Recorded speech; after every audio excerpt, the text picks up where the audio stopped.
Time for episode 165 of the Daily Puck Drop here on Puck Sports. Well, I hit balls maybe 20 minutes, probably a little bit, smoke 4 or 5 cigarettes, drink 3 Diet Cokes to go to the first tee. Sunday, I want to go to the ring. You ready? Ready to try it? Yeah, sure. Let's go. Not disgusting. Let's All right, go. you ready? Give us a 30-second time. Here we go.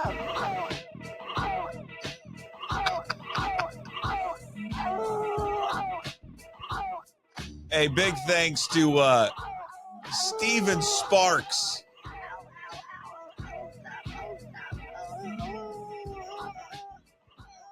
Steven Sparks, a listener who sent that in to me, who emailed me that a few days ago and said, hey, I've been kicking around this open for you based on all the things that you've had there in your show, and I want you to play this if you can. He goes, I'm just kind of a novice at it, and I put this together, and I thought you would like it.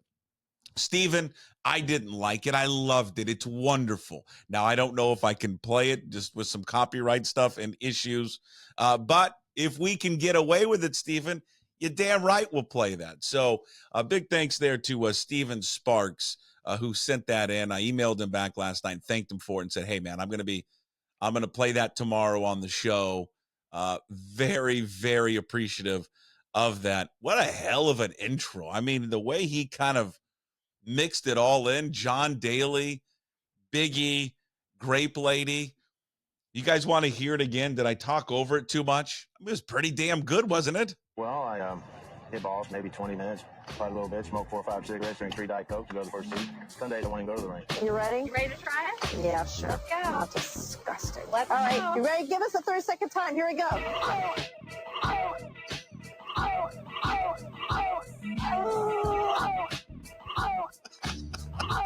It's so good.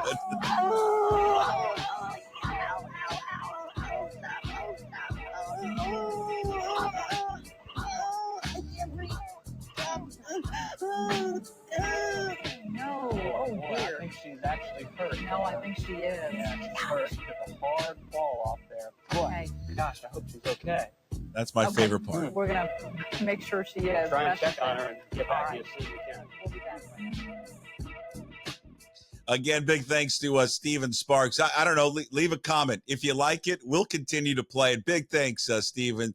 Well done. And for someone who you said, I'm a novice at this, I'm not a professional, that was pretty goddamn good, man. All right, that was pretty damn good. All right, we welcome you in there with the open made by Steven Sparks. Episode 165 of the Daily Puck Drop, hashtag the DPD. We do this every single day, 10 a.m. here at Puck Sports. Again, you can watch it on YouTube, listen, Apple, Spotify, wherever you find your podcast. As we record this here on Tuesday, Tuesday's always a big show. We've got John Canzano talking all things college sports and just whatever kind of pops into our head. Also, Brad Adam of Root Sports. We'll talk a little baseball there with Brad, brought to you by John Howie Steak. Failed to mention that Canzano brought to you by Zeke's Pizza. Got to get all the sponsor mentions in, okay? All right. They have been great to me, and we got to be great to them. No Mariners game to recap last night. It was kind of nice to kind of have a night off. I was busy with baseball. We've got all-star practice for the 11U squad, and it was good, but we got a little bit of a rain. We worked on our cutoffs, and we'll have to continue to work on our cutoffs. It's very confusing for them where to go on certain situations with runners at first and second and 2 outs, and who's the primary cut, who's the secondary cut. But it's fun. The boys are doing a great job. Coach needs to have this guy needs to have a little bit more patience and understand they're 11. All right. They're not seasoned veterans. All right. They're just having fun. That's what it's all about. Well, that and maybe a win or two there in the tournament that's coming up in a few weeks. But we'll continue to get the boys ready there for Ballard Little League. All right, so we got Mariners to talk about, All-Star Game festivities, a little bit of a issue that's going on right now in the world of golf surrounding Bryson DeChambeau and DeChambeau being left off the U.S. Olympic team. But the rules are the rules, and it kind of sucks for him, but that's kind of what they are. And because of what Liv decided to do with their rules, Bryson DeChambeau has been left off. We'll give you the update on that one. Hey, What the Puck will include one story of Bill Belichick, who he's dating, and then the other one on, and a lot of you probably do this. Now, in my fantasy football league, we do not. We just play strictly for cash. That's it. And I'm sure a lot of you all just play for cash, but then also have a punishment for the person that finishes last. Now, we don't have that. We've never done, and I've been in this league, by the way, my fantasy football league with my college buddies since 96, I think, 95, 96. I mean, it was so long ago. This was even before I think Yahoo was the first one where you could do it online. So this was before Yahoo, because our buddy Ryan Hoffman, shout out to Ryan Hoffman, was our first ever commissioner. And our buddy Hoffman would, on Tuesday, would get the USA Today paper, right? Would get the paper and then go through like all the stats. And that's how we would compile it. And then he would put it up on a big whiteboard and would compile all the points by hand. Yeah, so this was, we started, I got to double check when Yahoo started, but I know for a fact the first year we did it, there was no actual fantasy football site. If there was, we didn't use it. We just did it by hand. It was crazy. Anyways, long story. No one cares about that. I've been in this league for that long. I'm not going to do the math. I can't figure it out because I'm not smart. But we've never had it where someone finishes last. Like there's a punishment for it. There's a group, and I'll tell you a story in Hey, What the Puck, of what a guy had to do finishing last. It's not the worst thing I've ever heard, but it's kind of pretty damn funny. All right, Mariners start a series tonight against Cleveland. What a big series here for the M's. What a big series. Taking on the Cleveland Guardians, who took 2 of 3 from them earlier in the season. Remember, that was the second series of the year for the M's after the Red Sox. So they haven't seen the Guardians in a while. Guardians right now have not the second best record, but they are the team with the best record. I just really screwed that up, didn't I? They're leading their division, and of the division leaders, they have the second best record. What I'm trying to say, because I'm an idiot, they would be the number 2 seed in the playoffs right now. Yankees are number 1, Guardians are number 2, and then the Mariners are number 3. And did I butcher that? You're goddamn right, I just butchered that. But I'll just keep it in its simplest form. The Guardians are number 2 right now. What's the big difference between 2 and 3? You know that. Well, you got to buy. You don't have to sit there and play in that first round. So right now, the Mariners, I believe they would have to play the Twins in the first round of the Major League Baseball playoffs. So you would like to not have to play in that first round. So not much separates these two right now, barely anything.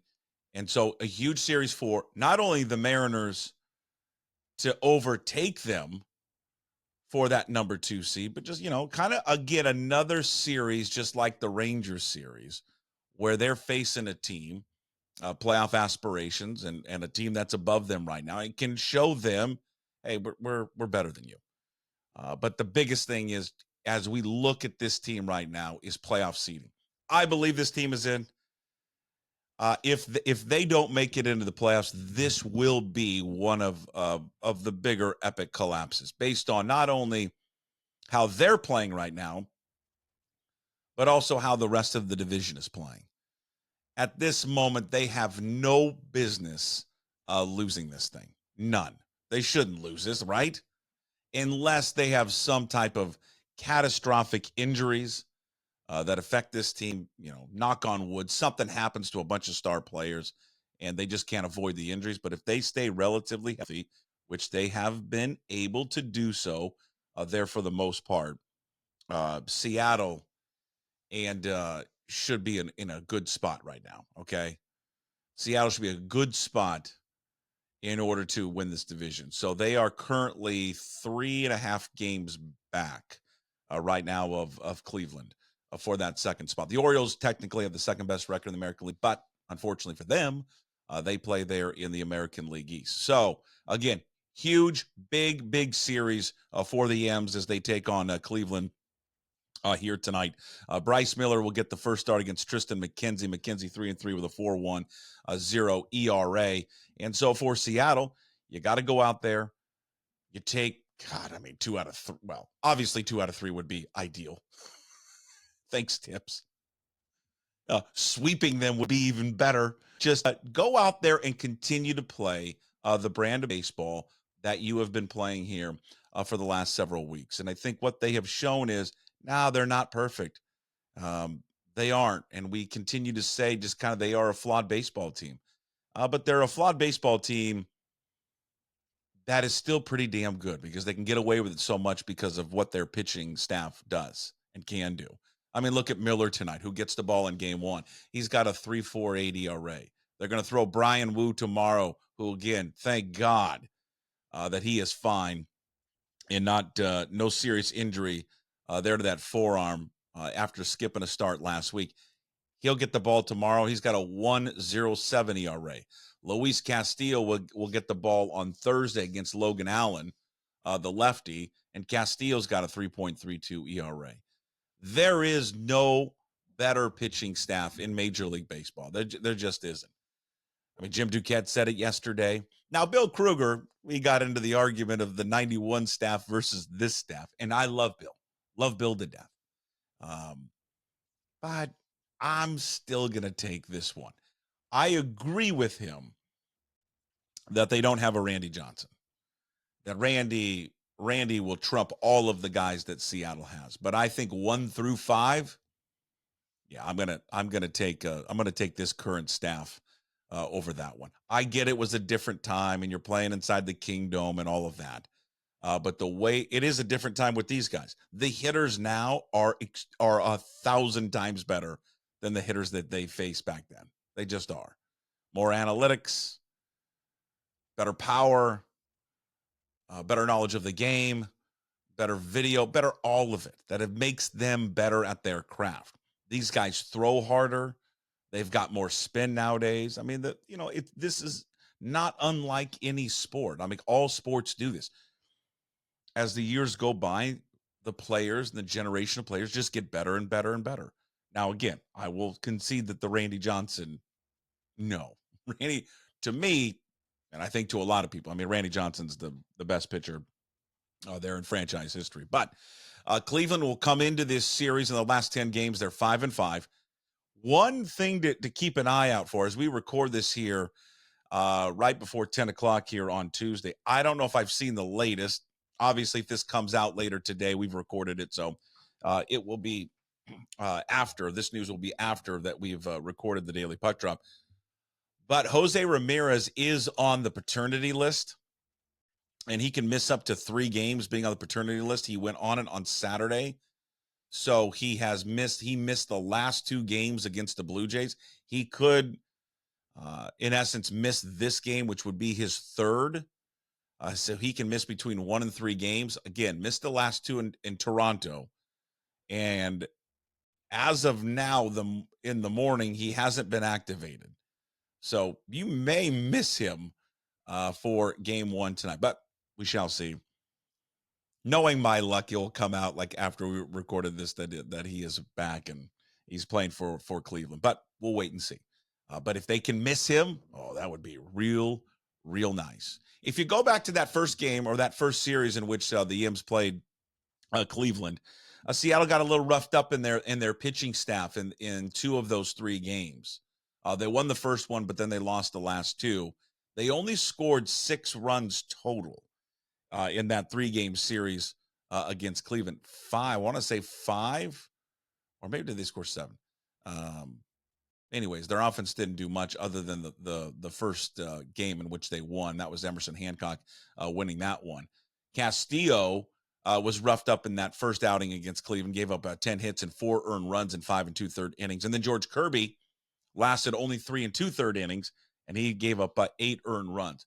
Cleveland is a pesky little offense.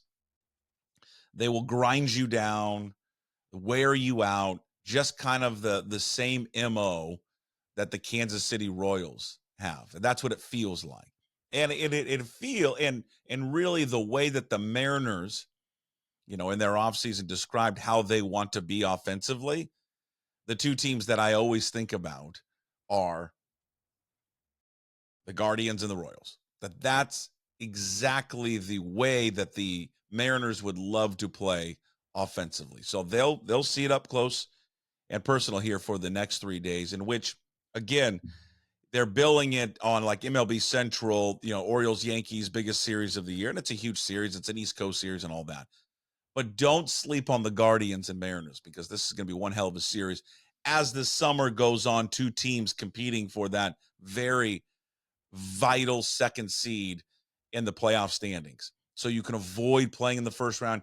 Give all of your pitchers a week, a little bit more than a week rest to rest up before the second round there of the playoffs. So a pivotal series starting tonight between Seattle and the Cleveland Guardians. God, I want to call them the Indians so much. It's like every single time I'm going to say Cleveland, I feel Indians coming out, and I have to catch myself and say Guardians. Major League Baseball announced their All-Star Game voting. The first round of the results coming out yesterday. As you would expect, there's no Mariner right now that is qualified as of yet in the first phase of the MLB voting. First phase of the voting for the fans stops on June 27th. Phase 2 will begin on June 30th. This is just the most complex, stupid thing in the world. But anyways, Cal Raleigh is 10th among catchers.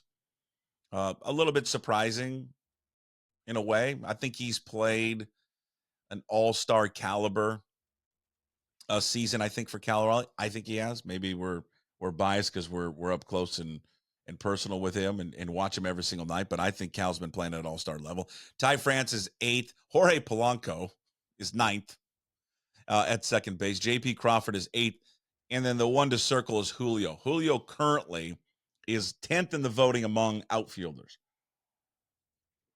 Now, the top 6 need to be in the top 6 to advance there to phase 2 of the voting. And Julio right now is 73,000 votes shy of that top 6 spot, currently being held by Yankees outfielder Alex Verdugo. So he may get there here in the next, 9 days or so, be able to get in there and hopefully qualify, or at least qualify, but just get into phase 2.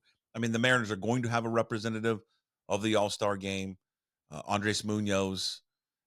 But in terms of just position players right now, they don't have anyone right now that would crack and make it into phase 2 there for the All-Star Game. All right, the golf Olympic team is set. And there's a lot of outrage right now with the golf Olympic team being set, because it does not include newly crowned U.S. Open champion Bryson DeChambeau. It's Scotty Scheffler, Colin Morikawa, Xander Schauffele, and Wyndham Clark. Now, a lot of golf fans have their issue with Wyndham Clark. Now, here's the issue with it. Bryson DeChambeau should be on the Olympic team.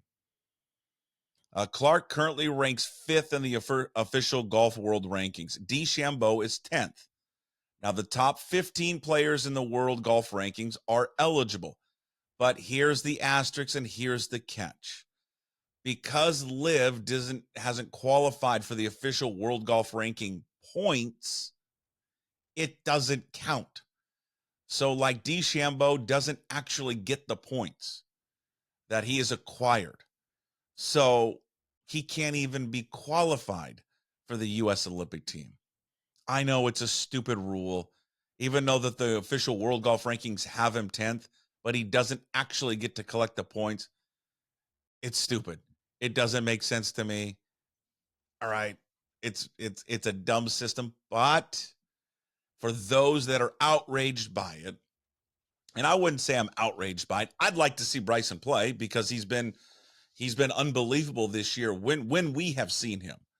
Not so much what he's done on LIV. I don't really care what he's done on LIV. I care what he's done in the majors. And based on his majors track record and his results, he should be on the Olympic team. And he just won the goddamn U.S. Open. But these were the rules. And these guys knew this when they joined LIV, that this was going to be an issue. And they decided to join anyway. So I guess the point is this. I think we can sympathize to a degree with Bryson DeChambeau, but I don't think like DeChambeau can go back, well, this is wrong and this shouldn't happen. Well, you knew the rules. You knew going in what was at stake, that because you don't play 72 holes, because you don't reach the criteria that the Olympics have and the official golf world rankings have, that this would become a problem spot for you. And it's unfortunate, but you can't have it both ways, I guess. You decided to go over there and you strip yourself of some rights. And it's unfortunate. They're going to work it out eventually, and there will be an agreement. And by the time the Olympics come around again, he'll probably be there when he qualifies. But like just based on play, should he be there? Well, yeah, absolutely. I mean, the biggest issue right here is Wyndham Clark. That's the biggest one. I mean, Wyndham Clark, earlier in the season, he was okay. But his last 4 outings for Wyndham Clark, the last 4 outings for Clark, 56, cut, and 47th. His last best finish was 3rd place at the RBC. DeChambeau, again, has not played on the tour, obviously, because he's at LIV. His last outings, 3 outings that we've seen him, all taking place at the majors. He won the U.S. Open, and then he finished 2nd at the PGA and 6th at the Masters.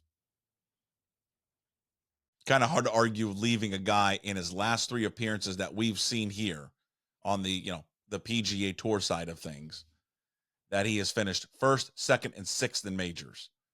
And we're leaving that guy off the Olympic team. It's going to be unfortunate that he's off because, and this is kind of a parallel to Caitlin Clark in a way, is that what you want with the Olympics is it's entertainment. We want to be entertained.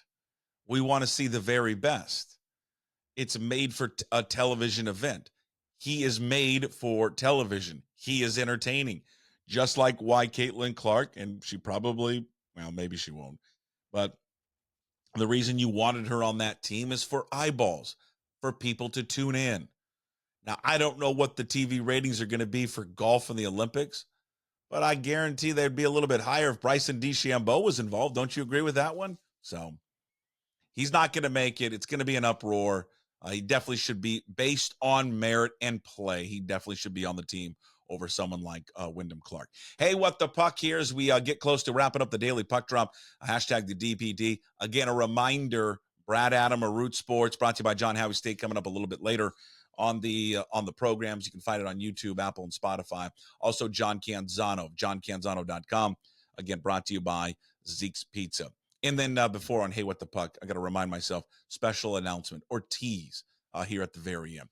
Fantasy football punishment. I know there's people watching and listening right now that in your fantasy football leagues, you have a punishment for the guy that finishes last. Well, I'm going to introduce you to Joe DeLone.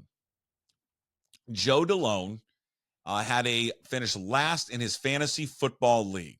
And the punishment for finishing last in their league was a 24-hour McDonald's challenge. He had to sit inside a McDonald's for 24 hours and just sit there. Now you say, well, that's not really much of a punishment.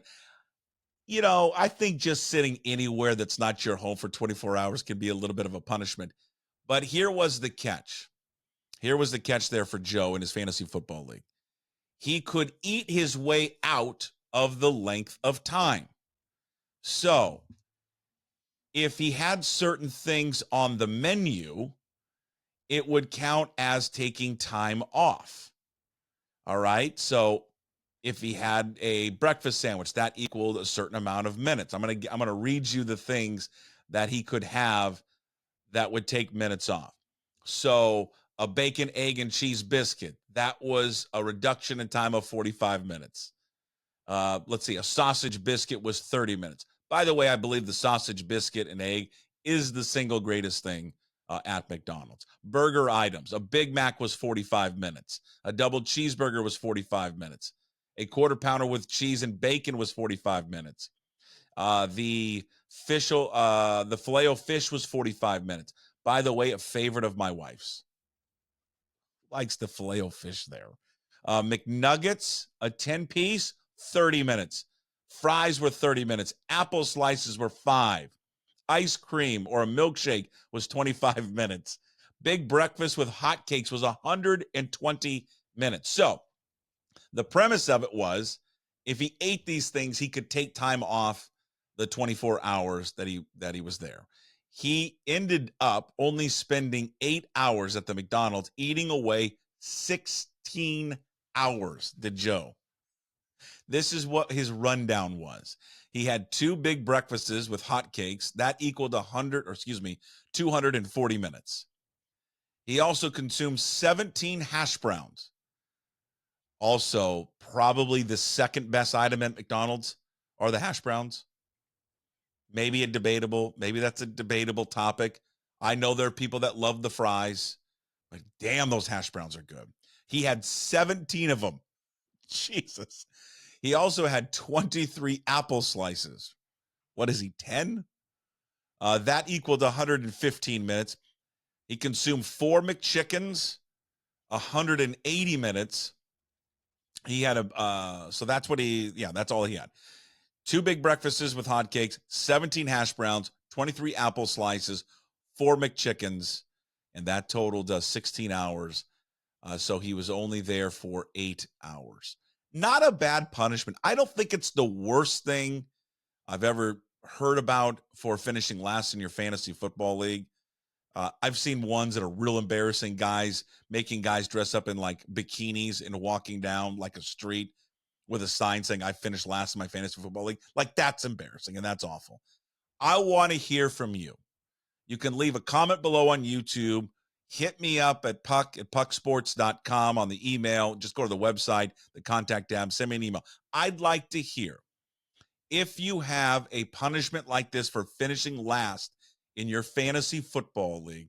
I want to know what it is, because this is hilarious. I mean, I'm never going to institute this stuff because I finished last and I don't want to do any of it. But I'm curious to hear what your guys' punishment is for finishing last in your fantasy football league. Finally, good for Bill Belichick. Have you seen the news on Bill Belichick? He's 72 years of age. He's dating a 24-year-old former competitive cheerleader. What's going on, Belichick? God bless you. You are a hero, sir. Good for you. God, you know what? It's here's the thing about getting older. If you are getting a man and you get older and you've got money, it doesn't matter. It really doesn't matter. You can date anything and any age almost.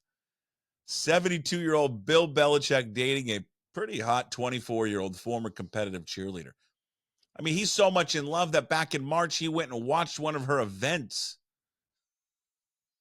Jesus. Good for Belichick, though. Huh? Gives all these old men something to aspire to. Lastly, here on the Daily Puck Drop, not going to announce it yet, but there's 2 big pieces of news that we're going to announce shortly here at Puck Sports, and that I'm massively excited for both of them. But I just want to tease it with you.